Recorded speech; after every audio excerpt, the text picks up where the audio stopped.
The following is a presentation of the Match Talk Podcast Network.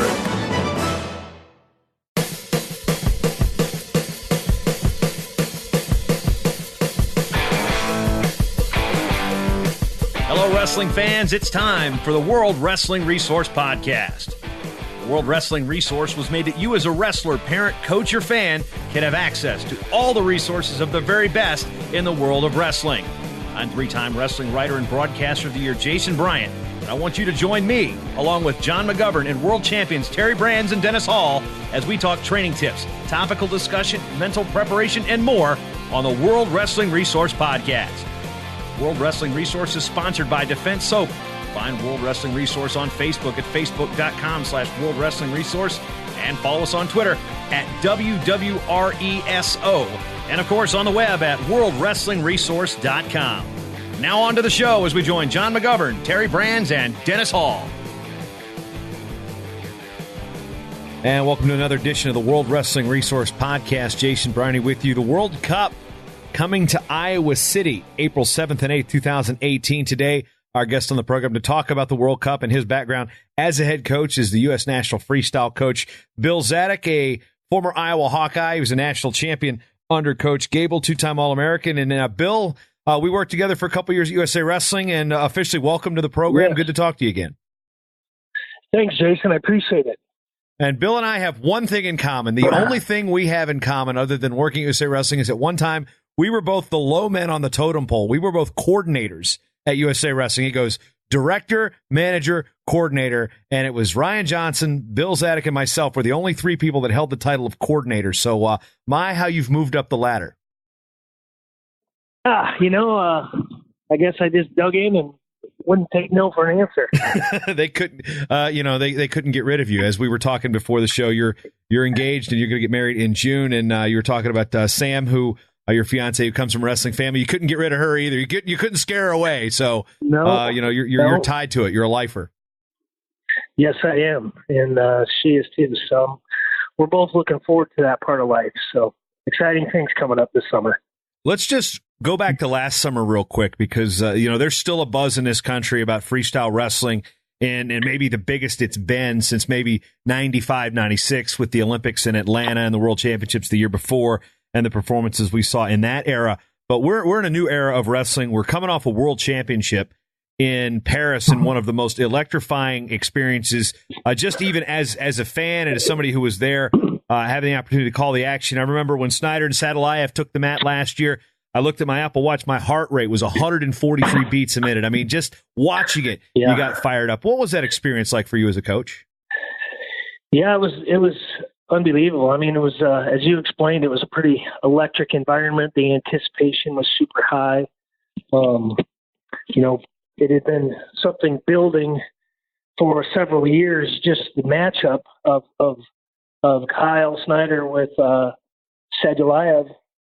But then for the team race to be where it was and everything on the line, it's been said a bunch that, it's kind of a storybook ending. And if you were to write it as a screenplay or a movie, I think it would have been rejected because it was too cliche, right? Yeah, no way this happens. No way you've got the rush. It was like Rocky IV, but in real life. Yeah, for sure. Just prodigy to prodigy, Team USA versus Team Russia, everything on the line, winner takes all.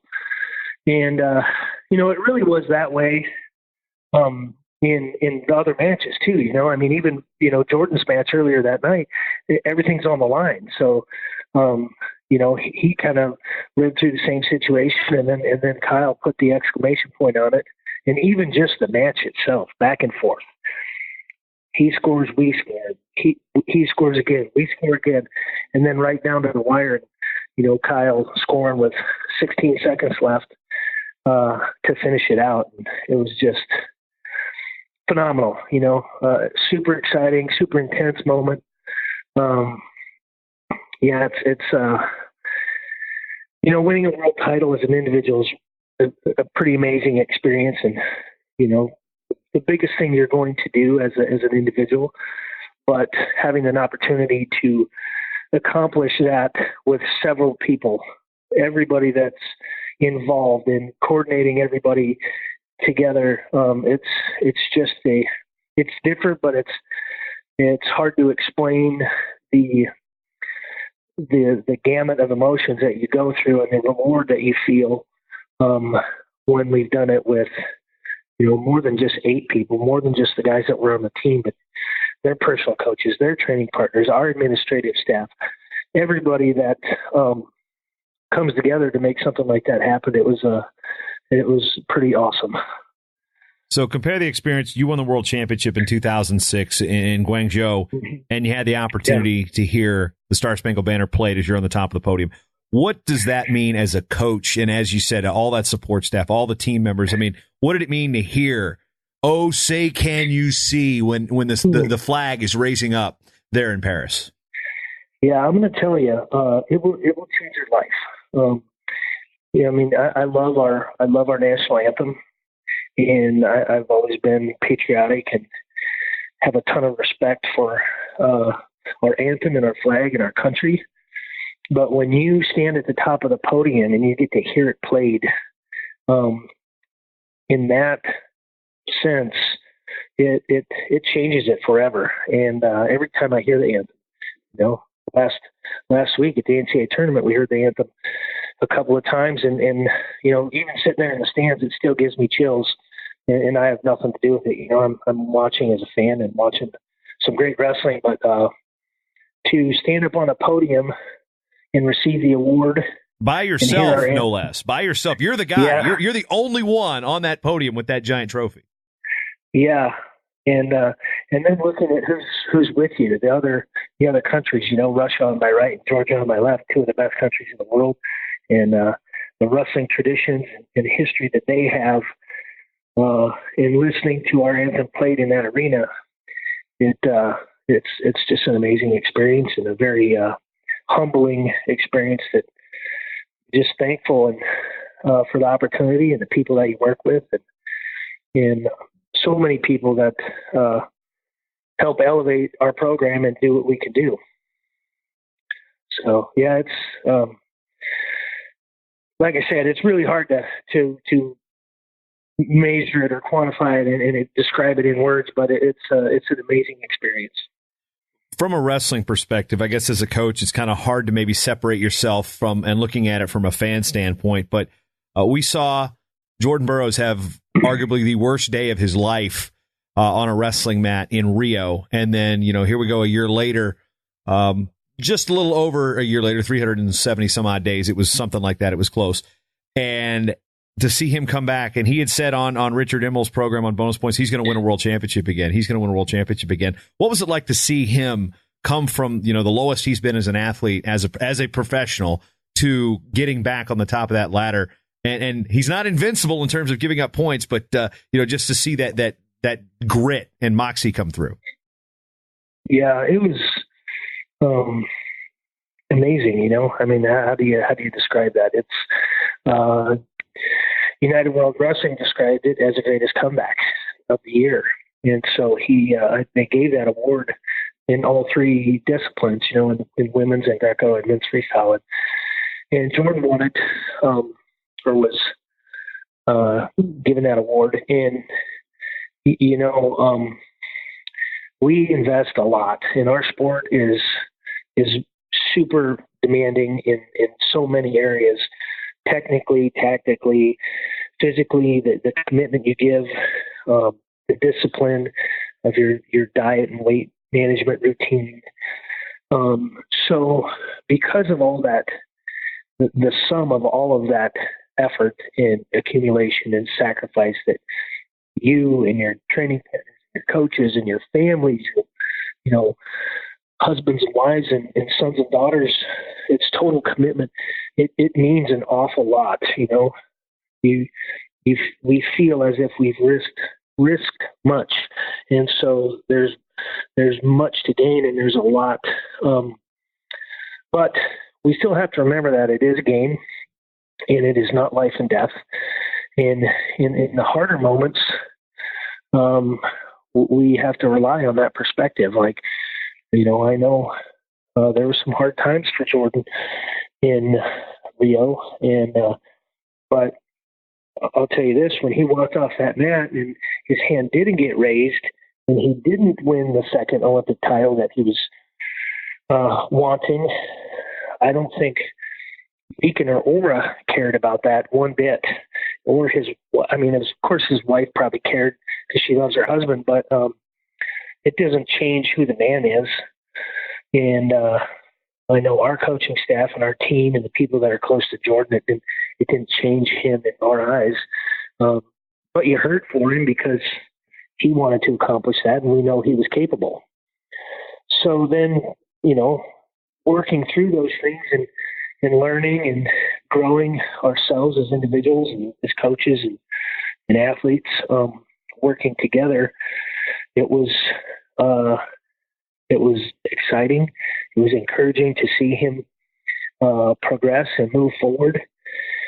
And it really, I think, shows the depth of a champion, and, there's lots of great quotes about, the guys who stumble in the arena or the critic and, Theodore Roosevelt and others, but the true mark of a champion, being not the one that gets knocked down, but who gets back up. And so to see Jordan go through that process and to be involved in it and to see him accomplish that goal again of putting himself back on top was extremely gratifying experience. We'll come back to certain topics about the World Championship as we weave into the World Cup discussion here. But just to give some people a backstory, you came from Montana, and in the stories you talk about growing up wrestling, you wrestled freestyle growing up before you wrestled any of the folk style stuff. Then you chose to go to the University of Iowa. Coach Gable was at the tail end of his coaching career, but why how did it end up that you were growing up wrestling freestyle as an American? And then you end up going to the University of Iowa, kind of fill in the blanks of, realize that's a long swath of your youth years, but, kind of sum that up for us. Well, in my youth, a lot of wrestling, especially in Montana, wrestling in the Northwest, the grassroots wrestling was club wrestling that was all freestyle and Greco. So I wrestled freestyle and Greco when I started with my local club. And my dad always taught me, in the living room, stuff like that. But during my second year, my dad started coaching with our club. And then after that year, the head coach retired, and my dad was asked to jump in and take over, and he did. And so that's just how we started, and at that time, it was much more prevalent that the club wrestling was freestyle and Greco, international styles. And I think, in the last couple of decades, things have changed in for-profit enterprises and people are being successful running tournaments. And so there's more and more folk style opportunities that have kind of progressed throughout the year. So you can almost wrestle folk style year round. And I didn't really, we didn't have exposure to that in Montana. So my first dabbling into folk style was in junior high a little bit, and then really as a freshman in high school. And so, but at the same time growing up, Gable was in the heyday of his career, and they was reeling off national title after national title as a team, and that combined with his reputation as an athlete, there's a lot of great coaches and great minds in our country now, and back then it was there were only two shows in town. It was Iowa and Oklahoma State, and that was a huge rivalry, and so he was a bigger than life legend to us, and really that's kind of what I wanted to do, is go to one of those two programs, and Iowa recruited me, and I had some connections to the program through somebody, the Campbell family, who started a club in my hometown and had a great wrestling tradition and history.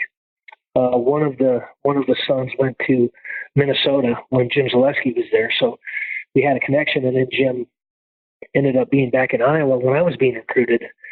And so that was kind of the connection. And then Gable came out to Montana to recruit me and sign me. And then I guess the rest is history, as they say. But that was, Gable's an icon. And coming to Iowa, it was an experience of a lifetime, and I've gained a ton from it, both as an athlete and competitor, and now as a coach. But the friendships and relationships that I built around here are they're lifetime type relationships. And, it's not something you could ever pay for or even know that you're going to have. But it's been pretty awesome experience. So being a Hawkeye, being a guy that's won a national championship and being somebody that's now as a coach won a world championship, the opportunity to come back to Carver Hawkeye. We've had the last 2 Olympic trials there. Anytime there's big time wrestling in Carver at the next level beyond NCAA wrestling, how does it make you feel to be a part of something like this? Yeah, it's so exciting and it's so inspirational. They've done a great job. 2 Olympic trials. I mean, the stadium's been packed and Carver's been sold out. And coming back into the state of Iowa, the tradition that is here and the significance of the sport within the borders of Iowa, it's very important. And even just the last day and a half since our team has arrived here in Iowa City and we're training, I've been out in the community 2 or 3 times to go to the store, pick up odds and ends, and everywhere we go, people know, hey, you guys are here for the World Cup. How's that going? We're so excited. And everybody knows it's an elevated sense of awareness. It's significance and cultural significance in a community because of the tradition and history that was built here. And so it's really inspiring, and I'm excited to be here and get to enjoy it again. And it obviously is a place that means a lot to me. And having Coach Gable and Coach DeRoe and Coach Robinson on our staff to kind of honor that tradition and history is another inspiring piece of it. So it's going to be great. I'm really excited to be here. I'm excited to showcase the highest level of international wrestling to an excellent wrestling fan base. People who are typically used to seeing folk style wrestling, we get to really show off and put on a display of great international wrestling skills. So all those things, it's just really excited and looking forward to this opportunity. You had mentioned the coaching staff, and it was interesting. You're talking about being, picking Oklahoma State or Iowa. You're recruited by Iowa. John Smith, who you're on coaching staff with throughout the course of your career at USA Wrestling, and then getting to coach with your coach. And then you bring Jay Robinson, who spent a long time at the University of Iowa before, helping Minnesota win national championships in his tenure there. And then you also mentioned Mike DeRoe. And for a lot of people who don't know, right now Mike DeRoe is the head coach at Cornell College. He's battling brain cancer. But Mike DeRoe is, ever since I even got involved in international wrestling, Mike DeRoe's just been there. He is, how do you describe what a guy like Mike DeRoe has meant, not just to, him as being an honorary coach, but him to the U.S. freestyle system over the years? I mean, he's a guy that's kind of not really looked for the exposure. He's just been there, and he's been a constant. Yeah, Mike has impacted so many lives, and he's just, his character and his humility speak for themselves. The fact that he maybe isn't the iconic name that's out there like others, but as you said, he's been everywhere. He's been in the thick of it for decades. So wrestled at Drake College in Des Moines, and has gone on to coach in high school in Illinois and in college at UPenn, and was a developmental coach at one point for USA Wrestling. And I think that was actually before he was at UPenn. And at now leading Cornell College in Mount Vernon, Iowa. He's just, for the people that are in the wrestling community, everybody knows who Mike DeRoe is. Everybody knows that his name is synonymous with character and value and concern and care and knowledge. He's the type of guy that will do anything for you and has done for me and several others. He's been a close friend of Coach Gable's for a long time, and that's how I was introduced to him as a young man. And so he's had an indelible impact on a lot of lives. And so it's great to honor him and have him be a part of our team and continue that legacy. He's in the fight for his life right now, and we're all praying for him. But his passion for wrestling and for people is keeping him going. He was in the practice room this morning, and talked to him a few times over the last couple of weeks and getting prepared. And he was here watching work out this morning. And so, we're all here fighting with him, and I'm super honored to have him on our bench. With the way the World Cup is structured this year, it's, we've got a new World Team Trials format. We've got 10 weight classes to fill.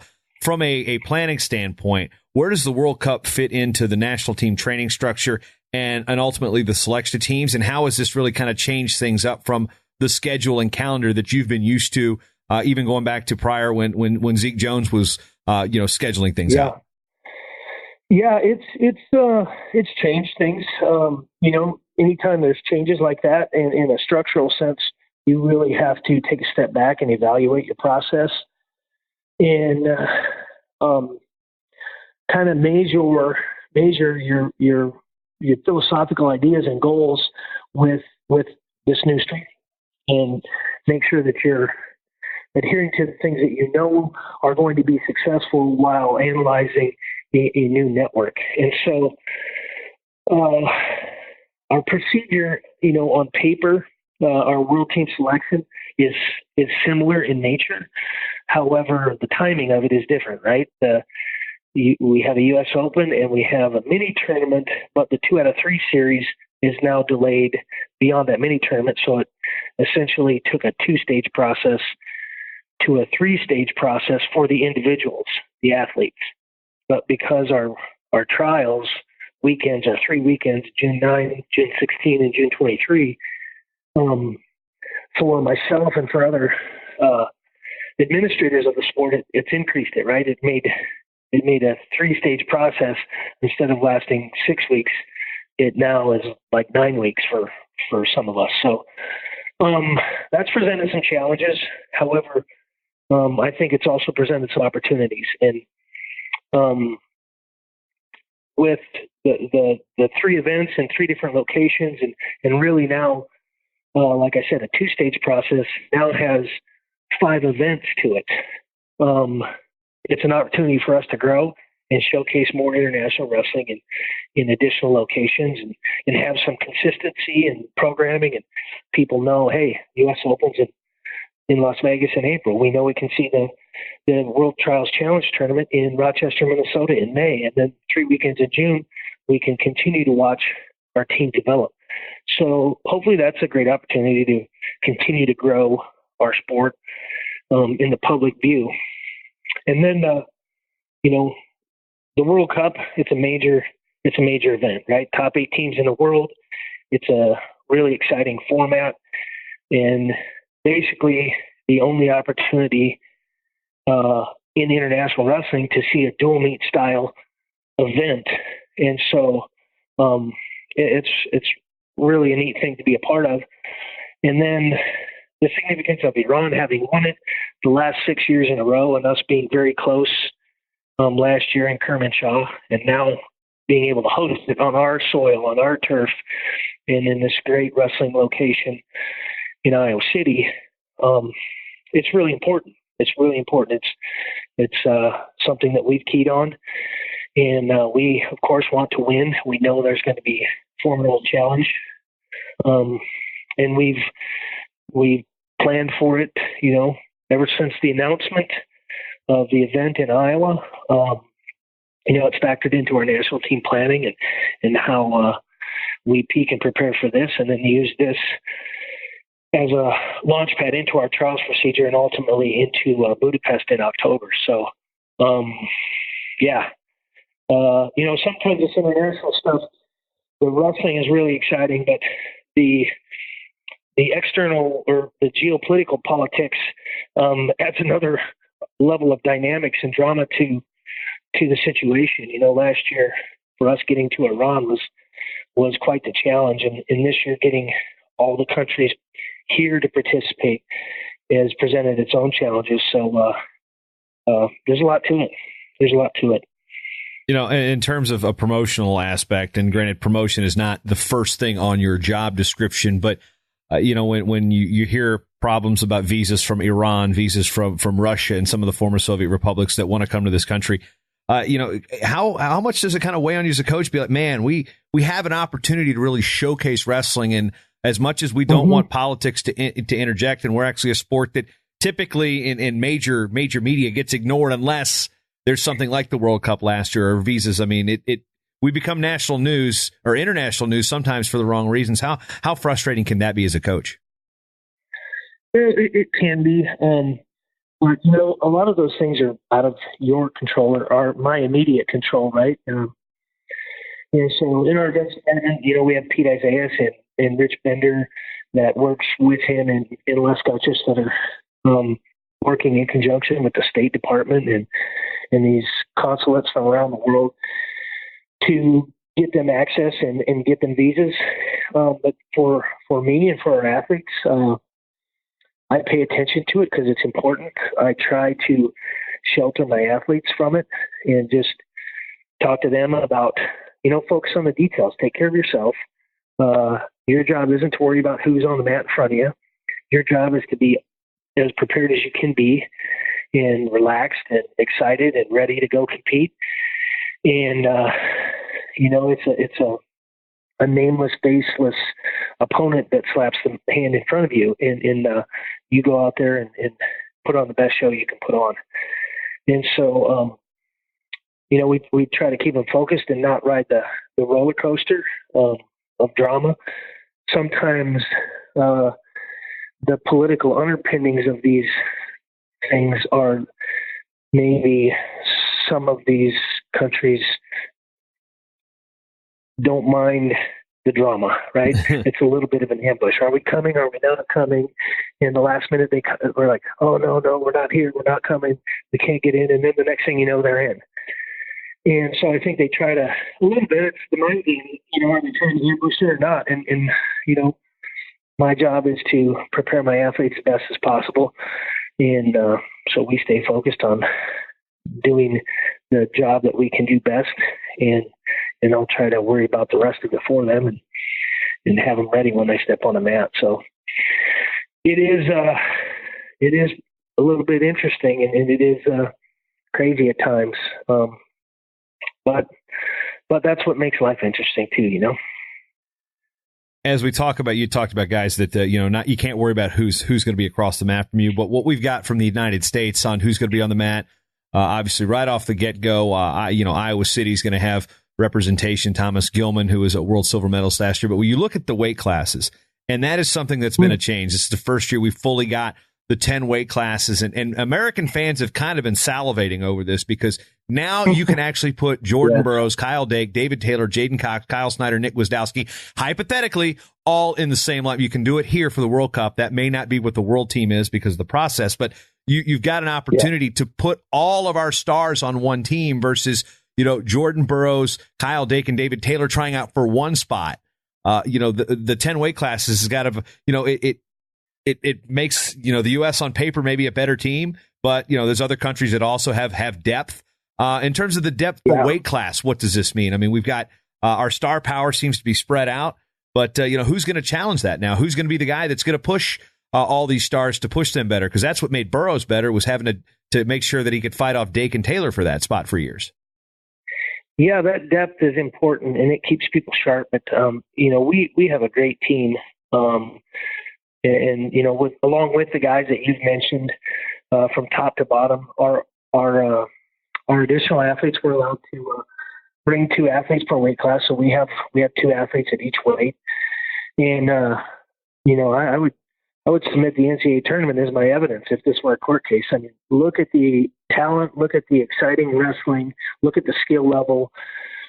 I think it was announced in Cleveland, you had 2 true freshmen NCAA champions, the first time since like 1964. 47, actually.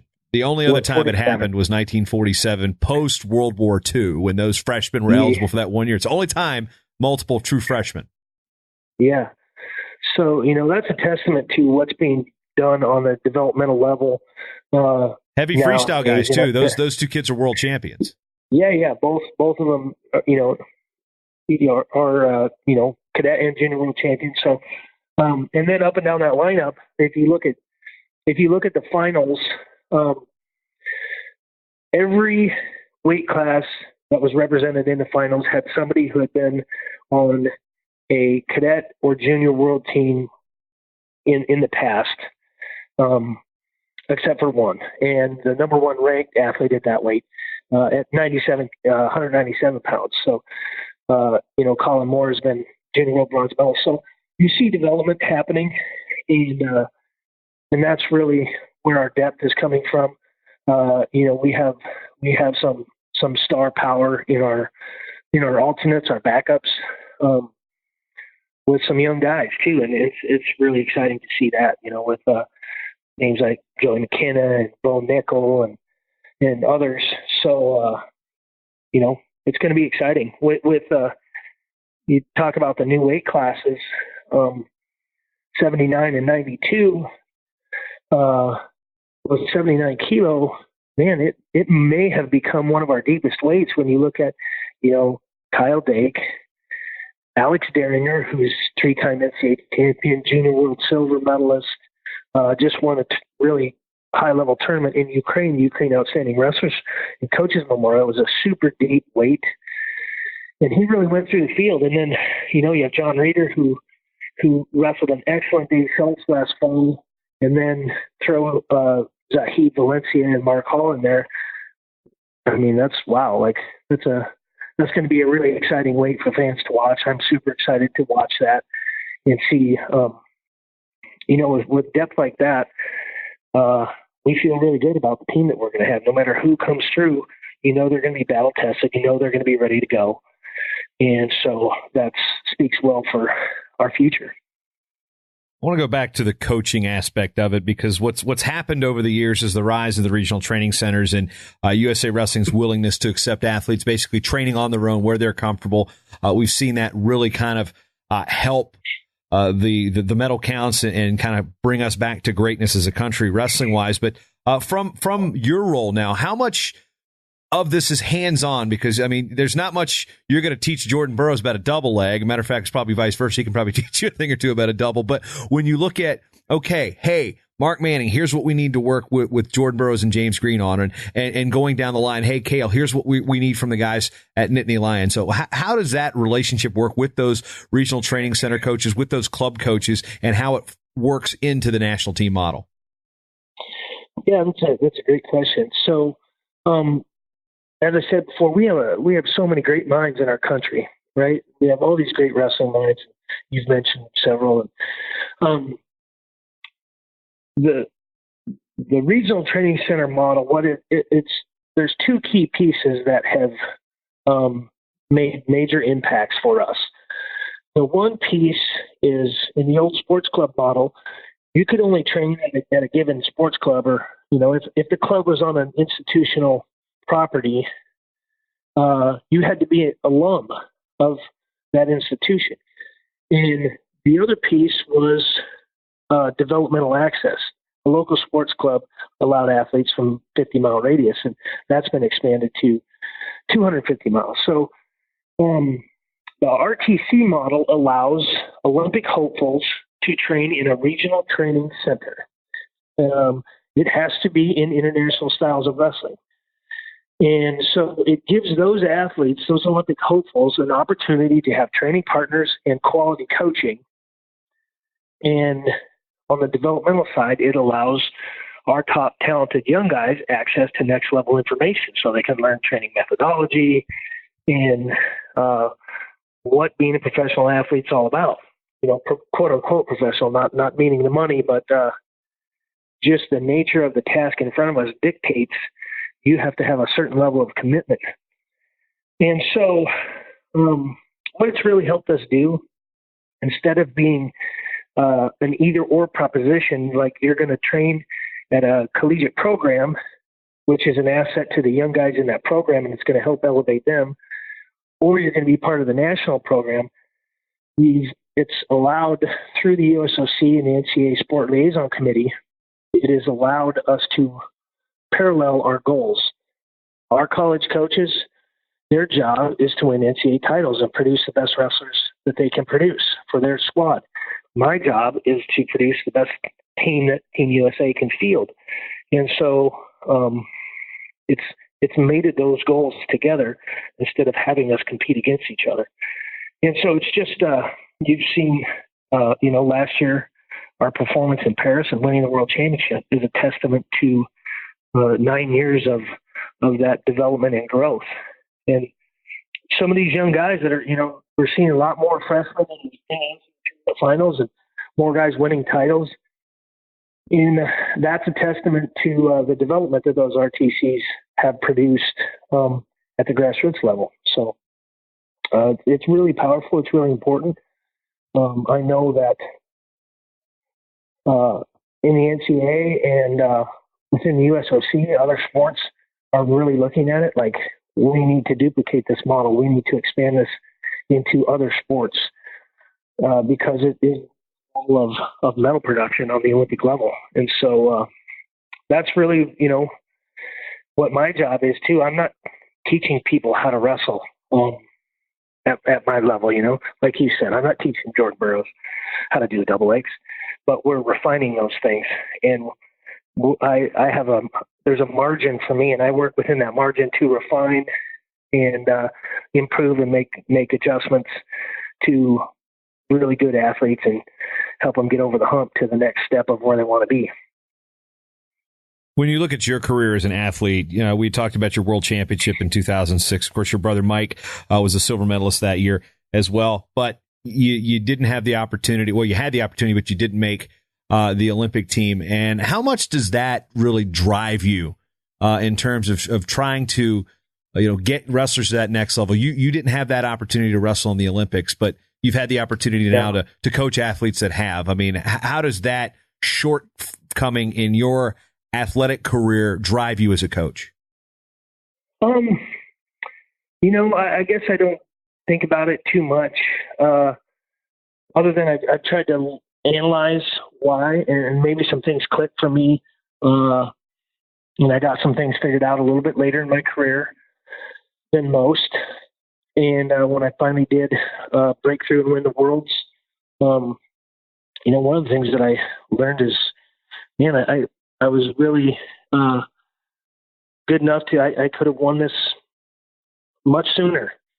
And then just, a little bit, my body was, I was struggling with keeping healthy in the coming years after that. But, what happened. And I try to move forward and coach each individual as an individual, right? I don't try to coach as, you're going to do this because that's what my coach told me to do. But really analyze and look at what's in front of us, look at an individual's gifts, his strengths, their liabilities, and work with what's there with the experience that I've had and accumulated, right? I've always tried to, as an individual, one of the greatest characteristics that my dad developed in Mike and I was just to learn, to be willing to learn from anybody. And that comes with a big dose of humility to walk into a wrestling room. And I do this today. Anytime I walk into a room, I assume that everybody in that room, every individual in that room has one thing that they probably do at a higher level than what I do that thing.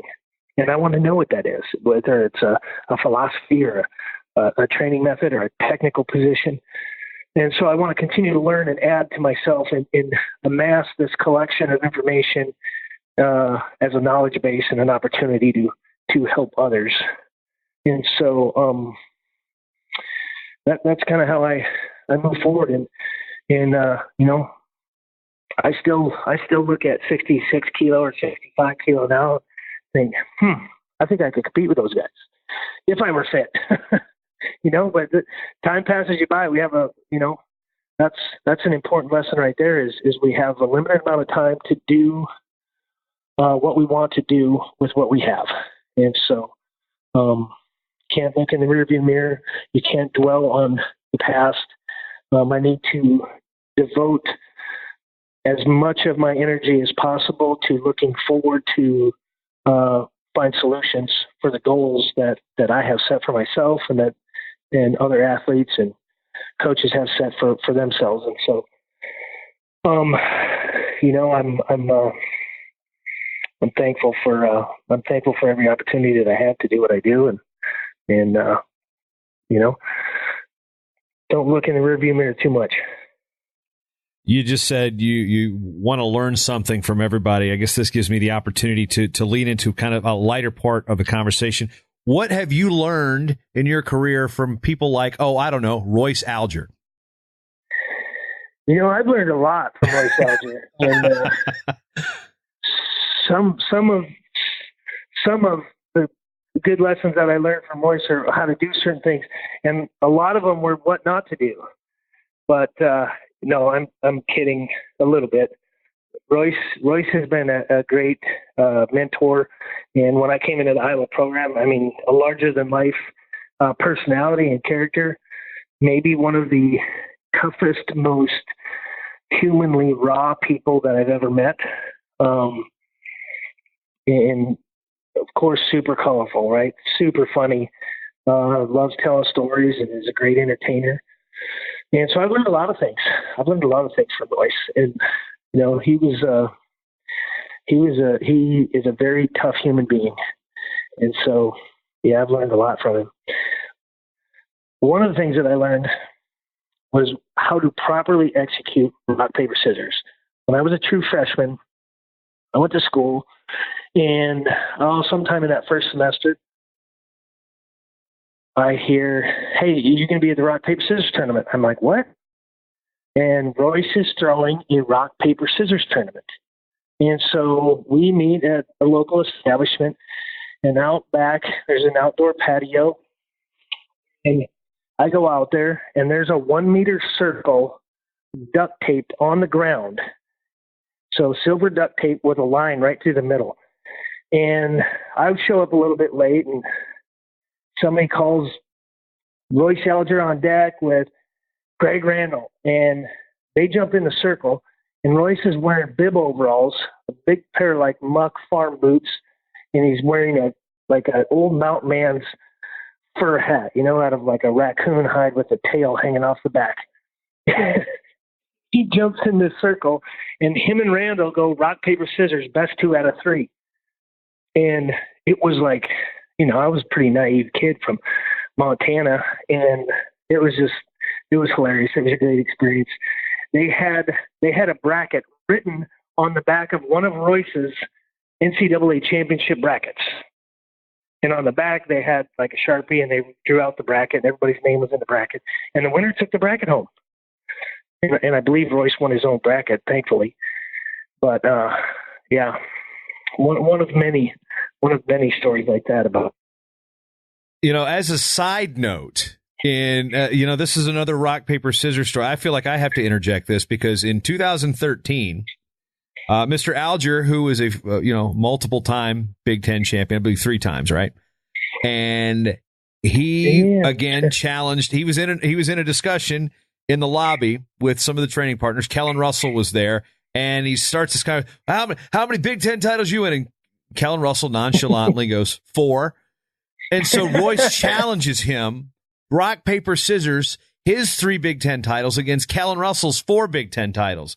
Guess what? Royce didn't take home the bracket that day, so now, forever known, Kellen Russell is a 7-time Big Ten champion because he has all three of Alger's, and he probably, if we'd have thought better of it, we should have had him, put a bracket on there as well. Yeah, well, congratulations, Kellen. That's awesome. I don't know that I've ever seen Royce lose in rock paper. I saw, but the thing is, moments after that, he did not give up the turn against Jimmy Kennedy. That story's actually making the rounds too. About what I heard that one recently. I heard that one recently. I think that came up on FRL, but the thing is, I actually have photographic evidence of Royce's moment of victory and his moment of shame. So. Those were over a suds or two, so they remain private property off the record. But a lot of stuff about Royce needs to stay off the record. But the off the record stories sometimes are the better ones. Those are for me and you to discuss. So I don't know, not on a show. Now, as we move forward and wrap things up here. We touched on your brother's career a bit, and is it kind of interesting? So many people are kind of taken back the fact that the entire Iowa State coaching staff is former Hawkeyes. What's your take on your brother wearing Iowa State colors now as a career choice? Yeah, life's interesting twists and turns, right? I mean, who would have thought, Gable, the greatest college wrestler ever, would have, left the Cyclones to become an Iowa Hawkeye, and Cale Sanderson going to Penn State. So it is some change, but as I said, change is always good, and the one thing that's consistent in life is change. And so, some of it's just the nature of the sports world and sports industry is there's a limited number of jobs, and people go to the opportunities that present themselves. And so it is different. I know Mike loved his opportunity in Virginia and loved the people there. And I know he's really excited to be back in the state of Iowa. Because of the significance we talked about earlier, is wrestling is really important to people here. And, we as a family have a lot of relationships and history and friends and extended family that live here. And so he's really enjoying that opportunity to be back in this environment and have an opportunity to build something good at a history program. Iowa State is one of our storied programs. One of, I think there's only 11 Division I programs who have ever won the NCAA title. And so they have an opportunity to build on that tradition and that history. And so he's really excited. As you mentioned, there's a bunch of quality guys that he gets to work with there with Coach Dresser and Metcalf and St. John. And so, he's excited. They certainly have their work cut out for them, and they're building. But we all are competitive. That's part of human nature. So everyone wants to be successful at what you do. But the most rewarding parts of that are developing the relationships with the people that you work with and that are around. The athletes and administrators. And so, it's a great opportunity to be back here where wrestling means a lot to people. All right, finally, as we wrap up, we've got Gable's Garden, which will be out there at the World Cup as we circle back to the World Cup, 7th and 8th of April. WorldCupIowaCity.com, still opportunity to get your tickets at one of the most iconic wrestling facilities, not just in the country, but in the world, Carver Hawkeye Arena. That is a Saturday, Sunday event. A lot of good things that are going to happen there. If you're an American fan, you're going to have the opportunity to see a lot of great international wrestling really quickly. You be able to chant USA, and you're going to have to contend with other fans singing and dancing along, something that may be foreign to maybe the fans who typically visit Carver Hawkeye Arena for sporting events. But I want to talk about Dan Gable and his, obviously Gable's Garden, the statue. He is the icon of Iowa wrestling and one of the icons of this sport, as you were talking about earlier. What are some tips and things that you've picked up from Gable over the years that you remember learning as an athlete, and now as you're older now, being a leader of men in this position, that maybe you've asked him over the years, is like, hey, that are certain Gableisms that have made their way into Bill Zadick's coaching acumen? Yeah, man, what an invaluable experience. You couldn't even begin to talk about that and quantify it. But, one of the things that Gable instilled was independence in all of his athletes. And when I talk about teaching young athletes and with our junior resident program and what was been able to do with, and launch Kyle Snyder's career on a successful path. I mean, he was successful before, but, the idea was we elevated that. And with our juniors now and our seniors, it's the independence that Gable talked about is what I refer to as being a professional. You have a task laid out in front of you. It's a difficult task.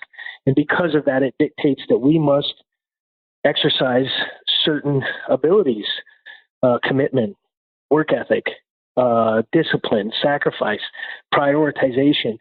And so that was something that, my father was my coach, and it was a very healthy, nurturing, positive environment. But a little bit, I was probably not as independent when I came into college. I needed that, right? I always had my dad, or I had someone else there to say, hey, it's time to, let's do this, let's do that. And I loved it. But when I got here, that was something that Coach Gable really helped instill in me. And so that's a very important aspect that I try to impart and pass that on.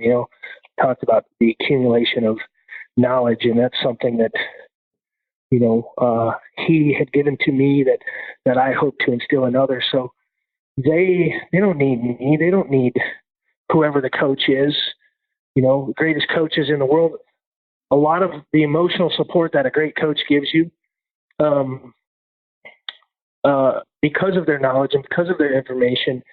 But we also want these athletes to step on the mat and not have anybody there, but they still know what to do. They know what to do when they walk out of the training room at night, and they're making decisions as they go home. They know what to do when the coach isn't there, and it's time to get up and go do that extra workout, or it's time to, pass on the chocolate chip cookie and have a spoonful of cottage cheese, because that's what is going to give me more energy and fuel me better for the workout. Those types of things in all areas of our sport. So that was pretty powerful experience. And Gable, it's a whole nother show, but his intensity, the reputation for his intensity has preceded him for years and years. And I think it was somewhat misunderstood because people would say intensity. But Gable, he is that icon, and he had that aura about him that everybody wanted to impress him always. And so, I had a unique window of experience, for 13 years of my life living there that, I've drawn little bits every day. And sometimes you discover new things that I witnessed or learned or got from Coach Gable that they come up in my coaching career now. And I'm like, you know what? This reminds me of a situation. It's maybe not exactly the same, but similar. And so it's just been a pretty amazing experience to draw from. Bill Zadick, National Freestyle Coach of USA Wrestling, set for the World Cup, April 7th and 8th, 2018, Carver Hawkeye Arena, WorldCupIowaCity.com. A lot of insight, a lot of knowledge, a lot of history there. And, good luck next weekend. We will actually see you down there. I'll be down there on Friday. So looking forward to seeing Team USA compete in Carver Hawkeye. Thanks, Jason. We will be excited. Looking forward to seeing everybody. Again, it's going to be a great event. Top 8 teams in the world. And so we're excited and ready to go.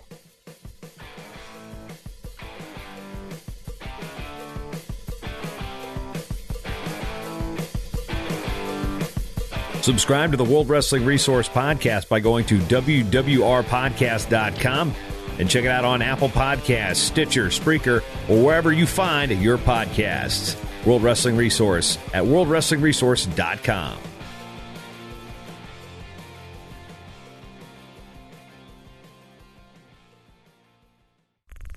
This show is part of the Matt Talk Podcast Network. For more wrestling podcasts, head over to MattTalkOnline.com.